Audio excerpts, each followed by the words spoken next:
to Tironan's Unfriendly Skies, and today we're going to talk about the patch update. At the time of this video, we are about 13 hours away from this being implemented, and I wanted to go over it. So let's go over the official announcements on March 7th from midnight Pacific time till 3 and 3 Eastern time, AM by the way, or 0300 for us military types, and 0700 Eastern Standard Time. Anyway, about 3 hours. The servers will undergo maintenance to deploy the 2.0.10 update. All right. Final parts of the German medium bomber branch is represented by aircraft designed and built by the Junkers Company in Germany. These warplanes continue the Schnell bomber, fast bomber branch of their concept anyway. The first two aircraft of the branch, the Ju-288 and the Ju-288C, are evolutionary developments of the Do-17M high-altitude bomber in their character and capabilities. When it comes to higher tier aircraft, the nature of the German bombers changed radically. Here you can find the Ju-287 and the EF-131 jet-powered aircraft with forward-swept wings. These vehicles are being fast and high-altitude gameplay. Okay, so anyway, we've discussed those. The top tier being the EF-131 Tier 10 bomber. The following aircraft are now available for purchase, and that is the Heinkel HE-111H2. It's a Tier 4 bomber. And the following aircraft will be available only to developers and super test participants for testing purposes, and you might see those. The Tier 4 Yak-7 M82A multi-role fighter. And this is going to be interesting. The Tier 8 Horton HO-229 Tier 8 fighter. And you can receive the aircraft Tier 7 through 9 during the Blade of Vengeance event. After the event ends, the whole branch except the Tier 10 EF-131 will be available for research. With the with the release of update 2.0.10, the transition between branches of bombers and attack craft from the 217 to the 265 will no longer be available. Balance of change for some aircraft. The ME-265 updated damage model reduces the tailplane's susceptibility to critical damage. ME-329 updated damage model increases the berth length and accuracy of the 30mm Mark 108 guns. Increases bomb reload speed, slightly reduces turret's horizontal firing angle, increased maneuverability and pitch. The MEP-1099B increases the burst length and accuracy of the standard 30mm Mark 108 guns, and the improved turret mounts no longer affects the speed. Alright. In the USSR, well, these look like they're going to be mostly negative changes, but there should be slight, as they describe them. The IL-40 slightly reduces the turret's horizontal firing angle, slightly reduces the forward firing armament damage. Yuck.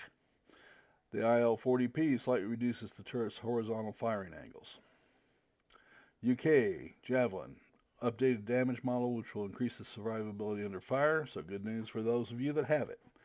Japan, the J8M increases the accuracy and cooldown rate of the forward firing armament, and increased maneuverability at high speed, increases speed and maneuverability at high angles, improved optimal speed, update the damage model.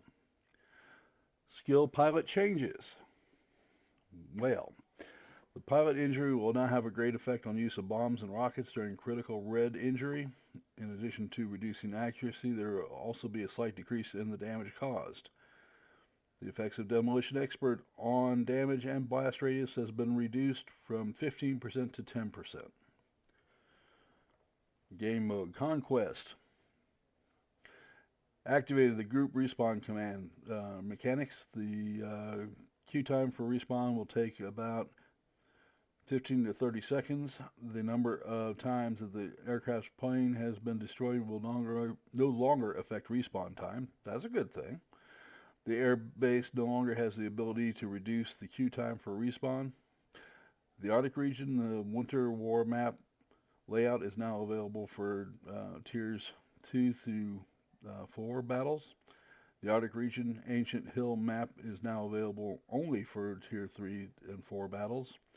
Cold Peak Gem in the Mountain layout is now available only for tier 6 battles. Invasion. Battle tier range for most map layouts has been changed from 4 to 2. Added 3 new map layouts. Arctic region, Night Raid, battles tiers 4 and 5, Cold Peak, Risky Attempt, battles tiers 7 and 8, and Alpine Gambit, Forgotten Garrison, battle tiers 8 through 9. Improved the map layouts that were previously removed from the list of available ones. Territories replaced, entry points were added or replaced, as well as some map layouts. Activated the group respawn mechanics at 40-second intervals. For some map layouts, individual numbers of respawns available to teams has been configured. Bomber Escort changed the number of bombers departing in different waves. Matchmaker. In the Conquest and Attrition mode, the maximum number of aircraft belonging to the PvE class, bombers and attack aircraft, was reduced to 4 per team. In the Invasion and Escort modes, the maximum number of aircraft belonging to the PvE class, bombers and attack aircraft, has been reduced to 5 for the attacking team. Added separate matchmaker settings for new players. If the player has earned less than 4,000 experience in the game, they will get into battles where the entire team consists of bots.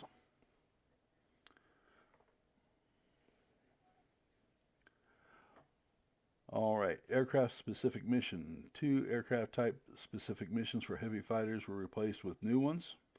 The respective achievements were added. Bots.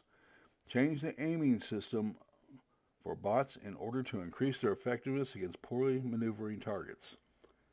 Speaking about actively maneuvering targets, the bot's firing effectiveness will remain unchanged or slightly decrease. Okay guys, so this is telling you that if you're not maneuvering against a target on your tail, or you flying straight and they're hitting you, they're going to hit you harder. Other changes. Upgraded the sounds of the aircraft engines. Single, double, and multi-engines aircraft will now sound different. Bug fixes. This is going to be a big one. Fixed a bug with a lack of graphic effects for jet blast on some aircraft. Fixed the bug due to which display of propeller did not change when flying at extreme altitudes. Engines did not stall visually. Fixed a bug due to which player cameras in sniper mode could stop changing its position in space with the movement of the aircraft. That would be a nasty one. Fixed a bug that caused a black screen at the end of a countdown before the battle or re-entering the battle. This is a big one, and I do know that I have experienced it and other people have experienced it. Fixed a critical game client error when launching the game on Steam with a Steam controller connected. So that's what you can look forward to. Wanted to get this out before the patch date hits and some of you got hit unaware. Be aware of it. And happy flying.